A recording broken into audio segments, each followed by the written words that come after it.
അണ്ണാ എന്തോ ആലോചിച്ചോണ്ടിരിക്കും അണ്ണാ. വീട്ടിലാരും തന്നെടാ. വീട്ടിലെന്താ ചെയ്യണ? പൈസ തന്നെ. എനിക്ക് കിട്ടുന്ന ശമ്പളമൊന്നും ഒന്നിനും തികയുന്നില്ല. ആകെ ഭ്രാന്ത് പിടിക്കുക. എന്തെങ്കിലും ഉണ്ടായിരുന്നു തരാറുണ്ടോ? കുഴപ്പമില്ലടാ. അളിയ, നീ ഇവിടെ ഇരിക്കുമായിരുന്നോ? നിന്നെ തിരക്കാൻ നിന്റെ വീട്ടിലൊക്കെ പോയി. എന്താടാ? അളിയ, എനിക്ക് 1000 രൂപ ഇങ്ങോട്ട് തരാമടാ. പെങ്ങളുടെ ഫീസ് അടയ്ക്കേണ്ട ഡേറ്റ് കഴിഞ്ഞിട്ട് 2-3 ദിവസമായടാ. വേറൊരു വഴിയില്ല, എന്ത് ചെയ്യേണ്ടതെന്നൊരു പിടുത്തവുമില്ല. ഒന്ന് സഹായിക്കാമോടാ? അയച്ചക്കടാ ഞാൻ. താങ്ക്സ്ടാ. ഞാൻ ഒന്നും പോട്ടെ. അണ്ണൻ്റെ ഒന്നാമത് പൈസ ഇല്ലല്ലോ അണ്ണാ, പിന്നെ എന്തിനാ കൊടുത്തേ? പെങ്ങൾക്ക് വേണ്ടിയല്ലടാ, ഞാൻ വേറെ ആരുടെയും ചോദിച്ചോളാം.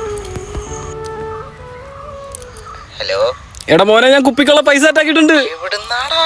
അത് ഞാൻ നമ്മുടെ ശിവ വലിപ്പിച്ചോടാ. നീ ടച്ചും വെള്ളമായിട്ട് വേഗം വാ. അളിയ, ഒരു 1000 രൂപ കണ്ടടാ കയ്യില്.